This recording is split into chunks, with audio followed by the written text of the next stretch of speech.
Allô, allô! Salut tout le monde! J'espère que ça va bien. J'espère que vous passez une belle semaine. Je sais que je vous ai promis un live sur l'anxiété. Ça va être la semaine prochaine. Parce que cette semaine, je voulais en profiter pour vous parler de quelque chose qui est important puis qui est dans la thématique de ce dont je vous parle depuis le début de l'été. Je voulais comme faire un peu comme un recap, excusez-moi pour l'anglicisme, de ce dont on a parlé depuis le début de l'été. Mais là, partez pas, là, ce sera pas juste un épisode de résumé, là. Je suis vraiment contente de voir la participation qu'il y a eu au fond dans cette idée-là que j'ai dès le début. Je sais que je ne l'ai pas nommé, là, je fais du suspense depuis au fond la fin du printemps, le milieu, la fin du printemps jusqu'à maintenant. Si vous avez peut-être remarqué qu'en arrière de moi, c'est différent de d'habitude, c'est aussi parce qu'on est en réaménagement du studio. Donc, idéalement, je vais avoir une belle chaise pour les chiens, puis ils vont pouvoir être toutes cute en arrière pendant que je fais des présentations ou que je filme des cours. Mais j'ai pas encore terminé les réaménagements. Donc, cette semaine, je voulais qu'on revienne sur, comme je l'ai dit, un thème récurrent depuis, au fond, ce printemps et cet été, c'est-à-dire l'idée de faire autre chose avec son chien que travailler la réactivité. Parce que, on ne veut pas ces épisodes hebdomadaires-ci, ça s'en va dans le podcast qui s'appelle Promener son chien réactif. Je parle énormément de réactivité depuis plusieurs années. Donc, pourquoi est-ce que depuis le début du printemps, je me suis mis à parler beaucoup plus d'entraînement, de jeu, de faire autre chose que de la réactivité? Et il y avait vraiment un but avec ça. Il y avait vraiment un objectif, et d'ailleurs, comme je l'ai dit dans l'introduction, j'étais super contente de voir la participation des gens qu'il y a eu, au fond, dans cet objectif-là. Le but était de vous faire autre chose que de la réactivité.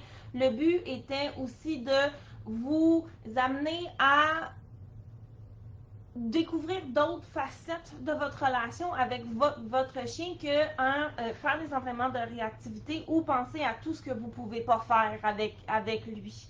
Et je vais juste me prendre une petite note.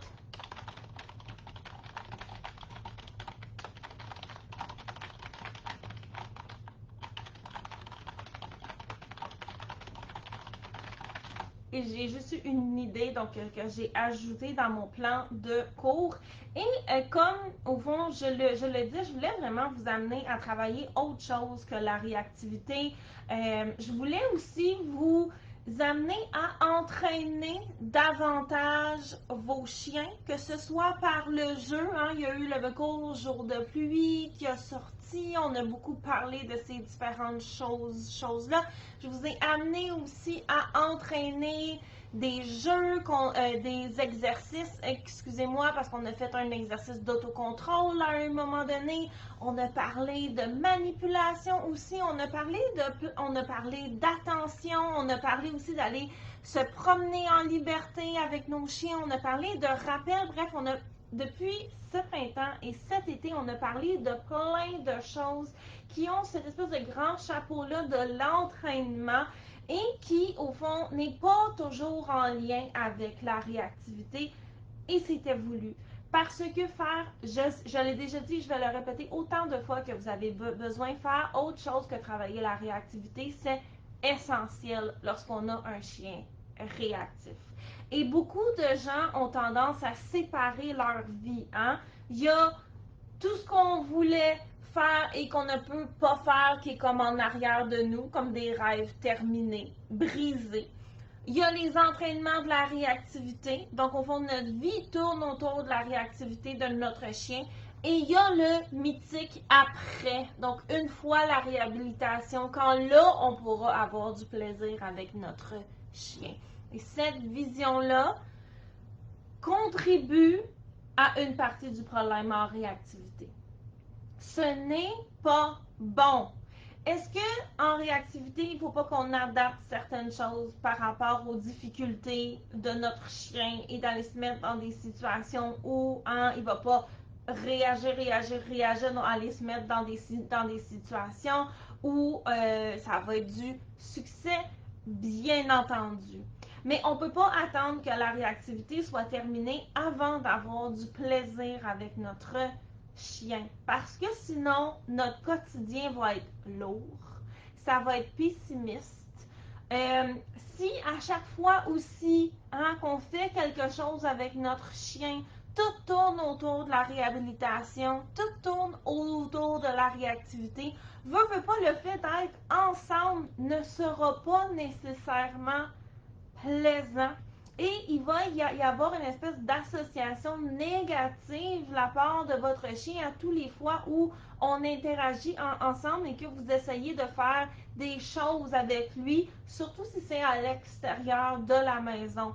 Et on ne veut pas ça parce que, ultimement, notre chien va nous écouter beaucoup moins. Et comme on a déjà dit, la réactivité n'est pas un manque d'écoute, ok? Ça n'a rien à voir. Mais un chien qui nous écoute beaucoup plus est beaucoup plus facile à travailler et à rediriger en réactivité. Et donc, c'est dans cette optique-là de vous amener à faire autre chose que de la réactivité que ce printemps et cet été. On a parlé de rappel, on a parlé de faire des jeux, on a parlé d'aller se promener à des endroits où le chien peut avoir de la liberté ou une semi-liberté et qu'on a fait tout ça pour sortir un peu de cette espèce de noirceur-là de la réactivité. La réactivité est toujours présente, mais notre chien est un chien avant d'être un chien réactif. Il y a plein d'adjectifs qui vont avec notre chien, dont celui de la réactivité, mais il y en a plein d'autres aussi. Et je voulais qu'on sorte un peu de ça, là. Oui, on va parler de réactivité, de conseils, de ci, de ça. D'ailleurs, en septembre, on va en parler. C'est la rentrée en long et en large de quoi faire en réactivité quand on se promène en l'Est, dans des lieux, dans des milieux urbains. Mais là, je voulais qu'on décroche, là, puis qu'on fasse autre chose afin de ne plus avoir cette espèce de lourdeur-là constante dans notre quotidien qui vient avec la réactivité. Si vous en avez profité cet été d'ailleurs pour faire autre chose que de la réactivité, dites-le moi dans les commentaires. Je suis super curieuse de savoir comment ça a été et est-ce que ça vous a fait du bien. Et toujours dans cette optique-là, aujourd'hui, je voulais qu'on parle aussi des entraînements dans le salon. On va les appeler de cette façon-là. Donc, on a parlé de jouer dans la maison, de s'entraîner dehors, d'aller prendre des promenades. Je voulais qu'on parle un petit peu plus d'entraînement, mais dans la maison, là. Un petit peu comme il y a 2 semaines, quand on a parlé des manipulations, je voulais. Les entraînements qu'on fait là, quand on apprend différentes choses à notre chien dans la maison, là, pas dehors quand il y a des déclencheurs, pas quand la visite est là et notre chien jappe, juste quand on est là en nous, notre chien, nos croquettes, puis on fait juste l'entraîner tout simplement. Et ça fait, si vous suivez la page, ça fait quelques fois là, que je parle d'entraînement, que je demande aux gens, est-ce que vous êtes intéressés à l'entraînement, est-ce que ça vous parle, c'est quoi vos difficultés? Et les gens ont beaucoup de difficultés à se motiver à le faire. Et moi-même, je réalise que lorsqu'on parle d'entraînement, les gens pensent que l'entraînement dans la maison, là, il faut que ce soit là, super formel, là, qu'on suive un plan et que là, il y a des étapes et qu'on est là devant notre chien, comme à l'école, là. C'est sérieux. Et à cause de toute cette aura de sérieux-là, les gens ne le font pas. Parce que qui a envie de faire une activité plate avec notre chien? Au contraire, Je vais vous inviter à voir les entraînements comme étant dans la maison, toujours, juste pas de déclencheur, là, juste on apprend plein de différentes choses à notre chien, juste pour passer un moment ensemble, lui apprendre des compétences, des taux, des choses dont on a besoin, peu importe, de manière au fond ludique et légère, parce que ça va énormément vous aider et ça va vous aider aussi dans votre processus de réactivité. Juste une seconde, je pense que Rina veut rentrer, donc je vais aller la chercher. Oh, beau bébé! Ben oui, elle se sentait abandonnée. Oui, Rin. Donc, je vais juste aller voir s'il n'y aurait pas un petit problème avec les commentaires à date. Je vais juste vérifier ici. Parfait. Donc, dites-moi dans les commentaires si vous entraînez, là, faire des entraînements, j'appelle ça des entraînements de salon. Bien entendu, c'est pas obligé d'être fait dans le salon. Là. Ça peut être dans la cuisine, dans une pièce, n'importe où. Moi, je le fais dans le studio ou effectivement dans le salon en haut. Donc, dites-moi si vous entraînez souvent votre chien. Et je voulais qu'on parle de l'importance des entraînements dans le salon. Vous n'êtes pas obligé d'être des entraîneuses comme titre officiel pour faire des entraînements dans le salon. Et en réactivité, ça va beaucoup vous aider à nouveau. Donc, pourquoi? C'est quoi les aspects positifs de faire des entraînements dans le salon? Et j'attends votre réponse dans les commentaires de me dire si vous en faites ou si vous aimeriez peut-être vous motiver à en faire plus. Et si vous n'avez pas vraiment tendance à en faire, mais que vous aimeriez vous y mettre, et si vous ne le faites pas, ou moins, ou pas assez, pourquoi? Donc, je suis vraiment curieuse de vous entendre. Rin, à l'espienne, tous les aménagements que j'ai faits dans la pièce. Donc, raison numéro 1, que je trouve qui est la raison la plus importante, peut-être la deuxième en tout cas, dans les plus importantes, c'est que c'est important d'avoir du plaisir ensemble. Et ça, ici, on en a déjà parlé. Si on attend que la réactivité soit terminée avant d'avoir du plaisir, de la légèreté, de la désinvolture avec notre chien, on s'aide pas. Avoir du plaisir avec notre chien fait partie du processus de réhabilitation de la réactivité. C'est pas, OK, on s'accote, on règle ça, puis on aura du plaisir plus tard. Passer des moments agréables ensemble, c'est important dès maintenant. Parce qu'on veut pas juste que toutes nos interactions tournent autour de l'anxiété ou de la réactivité. Tout, comme on a dit, va devenir lourd puis plate, ce sera pas super plaisant. Hein, Rin? Ouais. Donc, raison numéro 2, ça renforce énormément le lien. Et ça, ici, moi, je l'ai vécu avec Tumo. Je l'ai vécu aux premières loges. Donc, Tumo et moi, ça fait depuis mars qu'on habite officiellement ensemble. Je l'ai utilisé pour faire des vidéos d'entraînement dans plusieurs de mes cours depuis mars, donc jour de pluie que j'ai sorti en juillet. Et qui est un cours avec des activités à faire dans la maison pour épuiser nos chiens quand il fait pas beau. Et ça a vraiment beaucoup aidé notre lien de passer ces moments-là agréables ensemble. Et maintenant, quand il m'entend parler à la caméra, il pense que je filme, il arrive en courant pour venir se faire entraîner. Et il a envie de passer du temps avec moi parce que il a du fun à être avec moi. Et ça ici, c'est super important. Ce qui nous amène au point numéro 3, de faire des petits entraînements de salon, là. Pas de déclencheur, pas rien, juste on apprend différentes choses utiles ou inutiles à nos chiens.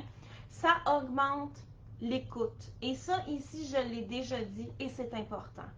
Plus la réactivité je vais le répéter autant de fois que vous avez besoin, c'est pas parce que votre chien n'écoute pas, ok? Ça n'a rien à voir et ça n'a rien à voir avec votre qualité en tant que maîtresse, là. C'est pas parce que vous avez un chien réactif que vous n'êtes pas une bonne... Ça n'a rien à voir, laissez faire les petits commentaires niaiseux du monde, mais avoir un chien qui nous écoute davantage, c'est beaucoup plus facile après ça de l'aider en réactivité. Et ça fait juste une vie plus facile aussi.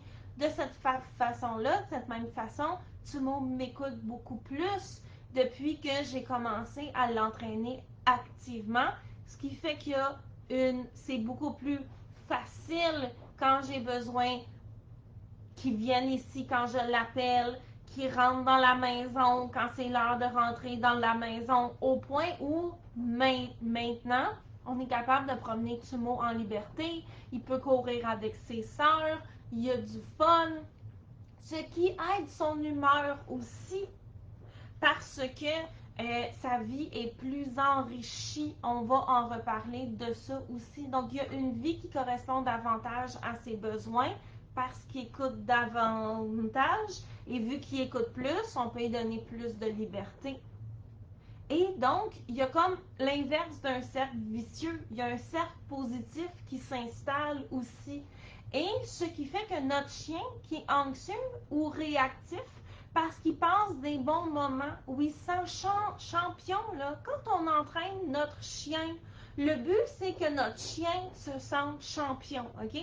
Ça, c'est toujours mon objectif principal. Je veux que mon chien se sente comme un champion, que je réussisse à y montrer ce que je veux ou non, que je travaille les manipulations, les bonnes manières, l'autocontrôle, des petits tours non, des trucs pratiques comme faire ses griffes sur une planche à gratter. Peu importe ce que j'entraîne, mon objectif premier, c'est pas de réussir. Mon objectif premier, c'est que mon chien se sente comme un champion. Et le fait d'être dans la réussite, le fait de se sentir comme un champion, ça fait que notre chien, il devient beaucoup plus optimiste que pessimiste. Et ça ici, quand on a des petits anxieux, c'est excessivement précieux.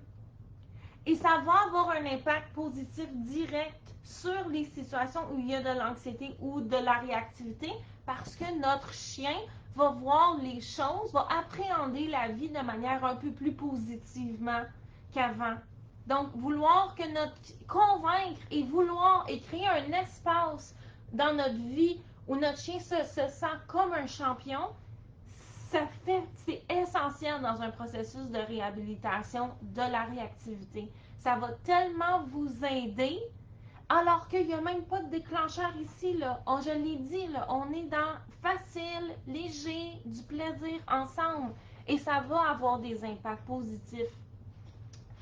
Une autre chose aussi, comme je l'ai dit, ça va aider à dépenser le chien.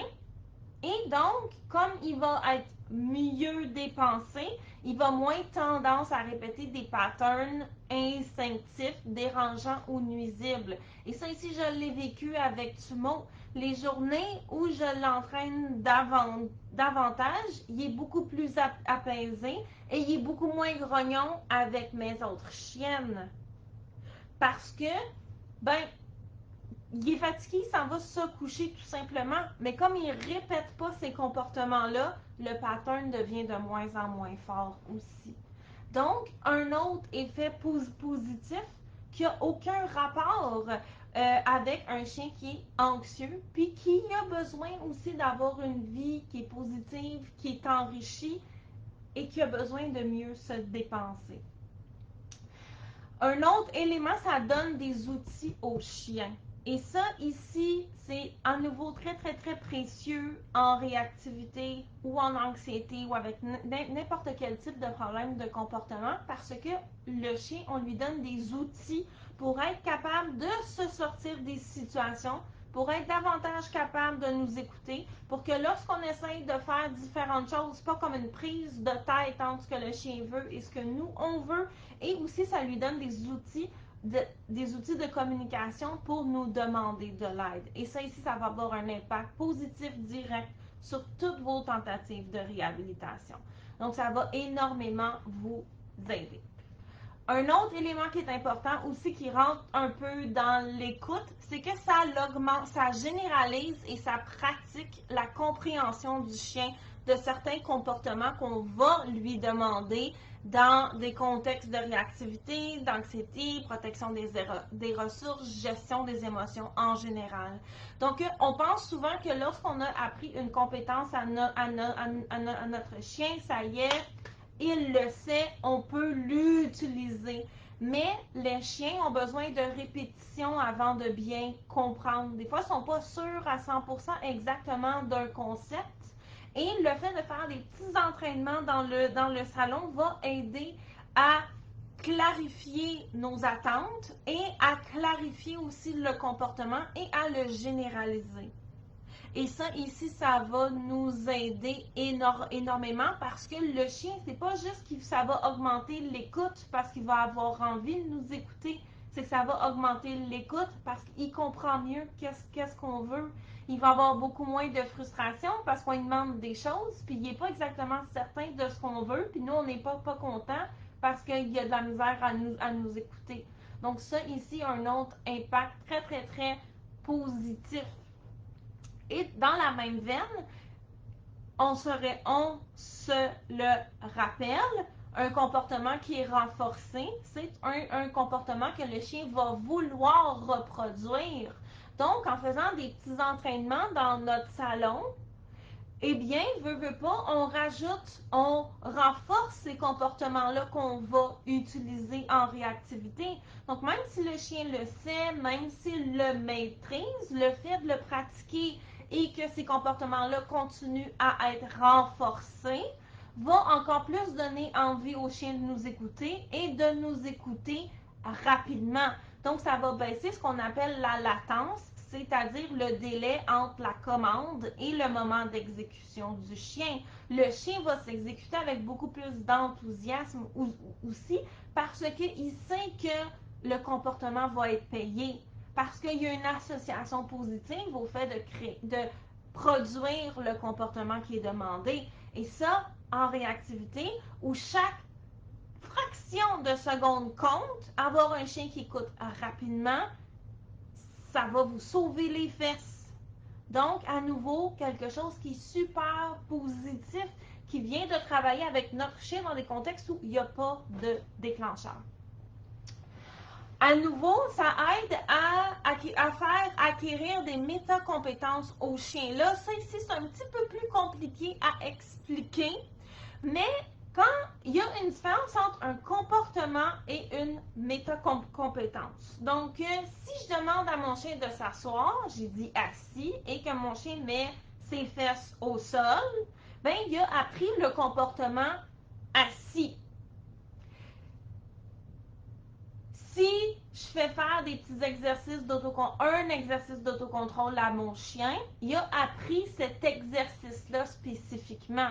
Si j'apprends plusieurs exercices d'autocontrôle à mon chien, éventuellement, il va comprendre qu'il y a comme une espèce de chapeau là, sur tous ces exercices-là qui est de ne pas se garrocher aussitôt qu'il voit de la bouffe. Et donc, ça ici, ça va devenir une métacompétence que mon chien va acquérir à force de répéter plusieurs exercices qui sont comme dans la même veine. Allô,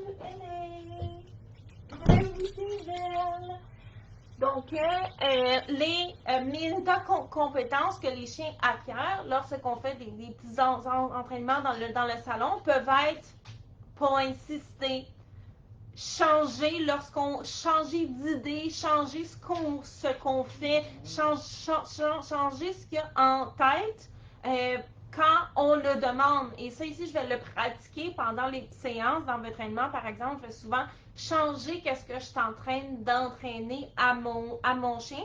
Et ça, il apprend à changer d'activité comme un dizaine.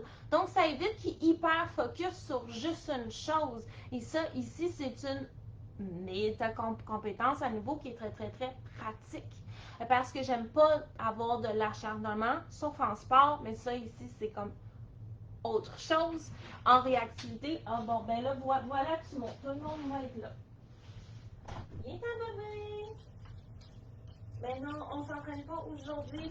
C'est juste un live théorique qui plat.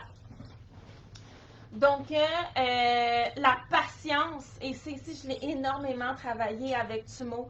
Apprendre la patience, c'est une métacompétence qui est vraiment pas évidente pour certains chiens.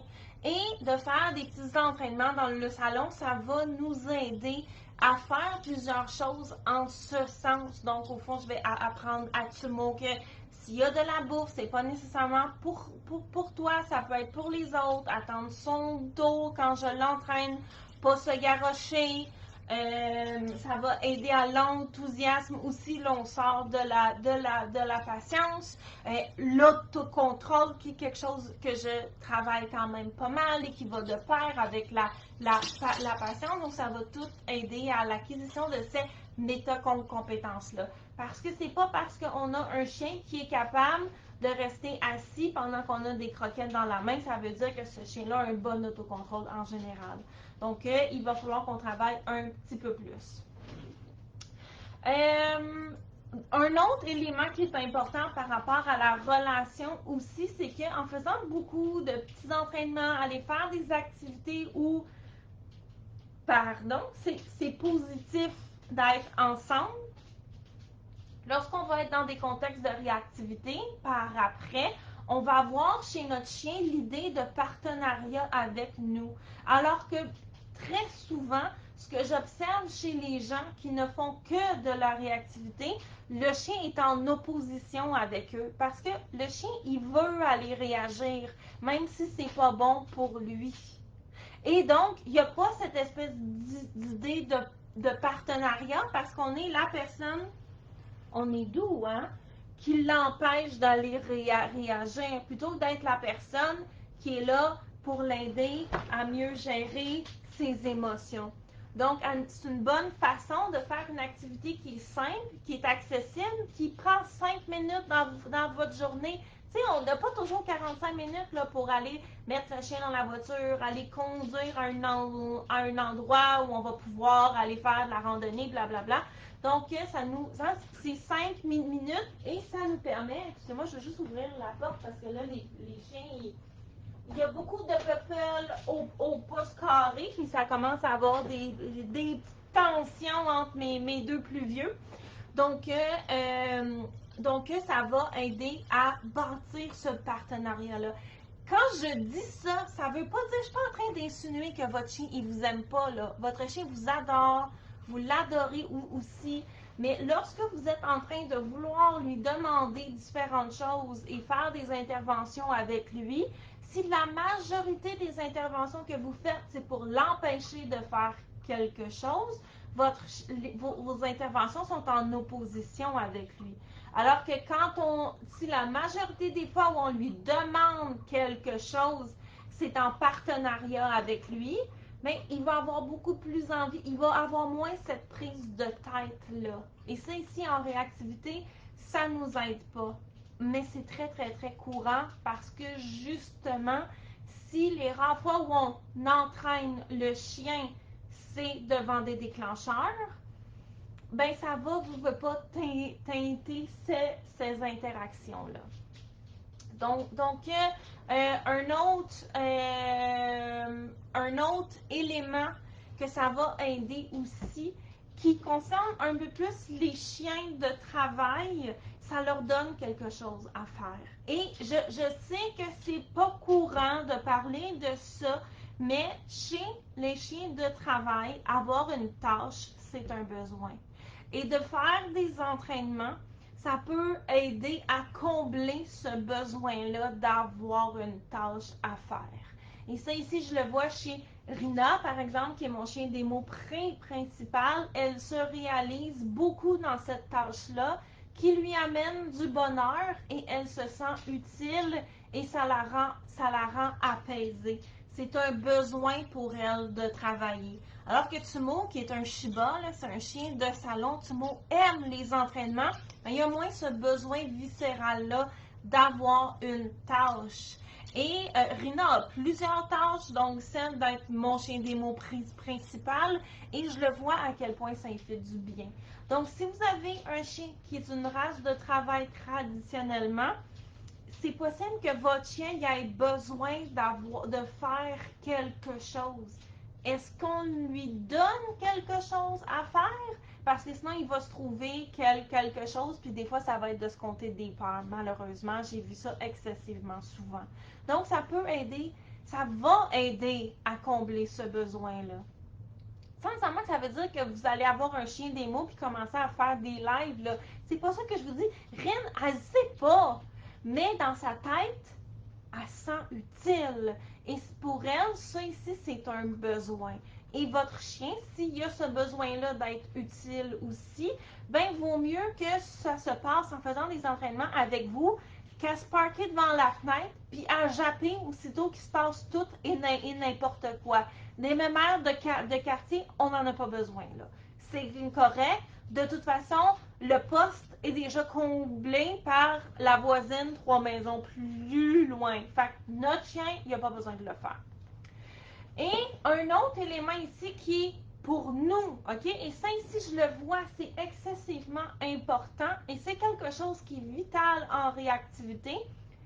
Juste pour nous, on a parlé beaucoup des bienfaits pour le chien, pour le partenariat, le duo, mais pour nous spécifiquement en tant que personne, beaucoup de gens pensent que les entraînements, c'est pour les entraîneurs. Puis nous, on n'est pas des entraîneurs, mais au contraire, faire des entraînements, ça va vous aider énormément parce que ça travaille la résolution de problèmes dans un contexte qui est sécuritaire, puis que si on se trompe, c'est pas grave. Et je vous ai déjà parlé que quand j'entraîne mes chiens, mon objectif principal, c'est que mes chiens se sentent comme un champion. Oui, mais aussi, si j'entraîne, par exemple, Tumo à faire ses griffes sur une planche à gratter, ça ici, c'est mon objectif. Et il va falloir que je réfléchisse à comment me rendre à cet objectif-là. Et comme dans n'importe quel entraînement, on va vous fournir un plan, une méthode à suivre. Puis des fois, votre chien, ce qu'il va faire, ça va cadrer zéro dans la méthode. Donc, il va falloir qu'on travaille notre résolution de problème pour savoir comment je fais comprendre à mon animal que c'est là qu'on s'en va. C'est ça que je veux. Et pour ça, ici, on ne rentrera pas dans les techniques, là, parce que, sérieux, si on se met à parler de mécanismes en entraînement, on ne sera pas sorti d'ici avant 3 semaines. Okay? C'est une de mes passions. Mais tout le jus cérébral que vous allez dépenser, puis c'est le fun, là, faut le voir comme un casse-tête, c'est le fun. Toutes les idées que je passe à cogiter, à réfléchir, à m'adapter à ce que mon chien fait afin d'arriver à mon objectif, font que je deviens meilleure à prendre des bonnes décisions rapidement en réactivité. Une des raisons pour lesquelles en réactivité je réagis à la vitesse de l'éclair, oui parce que j'ai entraîné des chiens en réactivité souvent, mais parce que j'ai entraîné des chiens point souvent et que faire de la résolution de problèmes, je suis rendue vraiment bonne là-dedans. Ce qui ne veut pas dire que ça a toujours été facile, mais j'aime mieux avoir des difficultés à trouver la solution à un casse-tête en entraînement dans mon salon que devant un déclencheur. Et donc, non seulement plus vous allez passer de temps à entraîner votre chien avec tous les bénéfices qu'on a parlé là. Hein, vous allez avoir du fun, votre chien va vous écouter davantage, il va se sentir comme un champion, ça va le rendre plus optimiste. Vous, ça va augmenter votre temps de résolution de problèmes, ce qui fait que non seulement, comme on a dit, votre chien va écouter plus vite, mais vous allez réagir plus rapidement. Est-ce que ça vous tente pas d'apprendre? Pensez à quel point en réactivité d'apprendre à réagir plus rapidement vous-même, là. Vous à réagir plus rapidement pour avoir ce que vous voulez, à quel point ça vous aiderait? À quel point vous voudriez avoir ça? Et de le faire dans votre salon, ça vous donne un espace sécuritaire à ça. Parce que si j'ai de la misère à faire en sorte que mon chien, on s'en fiche ultimement que tu me grattes sur la planche ou non, là, j'utilise cet exemple-là parce qu'il est facile, c'est pas important. Mais justement, j'ai le temps de me demander qu'est-ce que je pourrais faire pour qu'ils comprennent Pourquoi il ne comprend pas? C'est quoi les... Est-ce que c'est moi qui n'est pas clair? Est-ce que c'est lui? Est-ce que c'est... Qu'est-ce qui se passe? Et ça augmente la rapidité avec laquelle je suis capable d'obtenir toutes ces réponses-là. Mais après ça, si j'ai un chien qui est réactif, puis qui voit un déclencheur, puis que je demande de me suivre parce qu'on vire de bord, ou si je fais un exercice de réhabilitation, puis il n'est pas capable de décrocher, ben des idées, je vais en avoir plein pour l'aider parce que j'ai fait tout ce travail-là dans un contexte qui est sécuritaire. Donc ça, ici, ça va énormément vous aider. Et tous ces éléments-là dont on a parlé, avoir du plaisir ensemble, renforcer le lien, augmenter l'écoute, avoir un chien qui est optimiste, mieux dépenser son chien, avoir moins de comportements dérangeants instinctifs, donner des outils aux chiens, généraliser les comportements, les renforcer davantage, acquérir des métacompétences, avoir un chien qui est en partenariat plutôt qu'en opposition avec nous, donner une tâche à notre chien de travail et travailler la résolution de problèmes et augmenter la vitesse de prise de décision. Tout ça ici se fait sans qu'on s'en rende compte, en ayant du fun avec notre chien, en faisant des petites affaires dans notre salon qui ultimement vont nous faciliter la vie. Parce qu'il y a aussi tous les impacts positifs de ces entraînements-là qu'on va récolter en plus, comme par exemple, Tumo, sa vétérinaire, pense que d'ici un an ou deux, il va avoir besoin des injections. Fait que, ben, j'ai commencé à le pratiquer avec lui pour que ce soit facile, fait qu'il va être moins stressé. Mais ça ici, c'est un autre sujet. Donc, tout ça ici, tous les bienfaits dont on a parlé arrivent avec, oubliez l'espèce d'aura de formalité qui vient avec l'entraînement. On n'est pas à l'école ici, là. On n'est pas là pour se faire chier. On est là pour avoir du fun avec nos chiens. Il faut que ce soit facile, ludique, que votre chien se sente comme un champion et que nous aussi, on se sente comme des championnes. Donc, des petites séances courtes où on a du plaisir ensemble, c'est ça qu'on veut. Donc, votre devoir pour cette semaine, hein, faites 2 petites séances d'entraînement dans votre salon. Comme j'ai dit, ça peut être dans n'importe quelle pièce, là, on s'en fiche, avec votre chien. Il faut que ce soit facile et agréable. Hein? Faites juste entraîner des petites choses pour avoir du plaisir ensemble. Donc, 2 séances de 5 minutes. Et si vous manquez d'idées et de motivation, j'ai sorti un nouveau programme où on va entraîner nos chiens en groupe ensemble. Je m'occupe de sortir le plan de cours. Vous avez juste à être là avec votre chien, vos croquettes. C'est tout et c'est 2 fois par semaine et ça dure une trentaine de minutes à chaque fois. Il y a des rediffusions aussi, donc je vous mets le lien du post où j'en parle.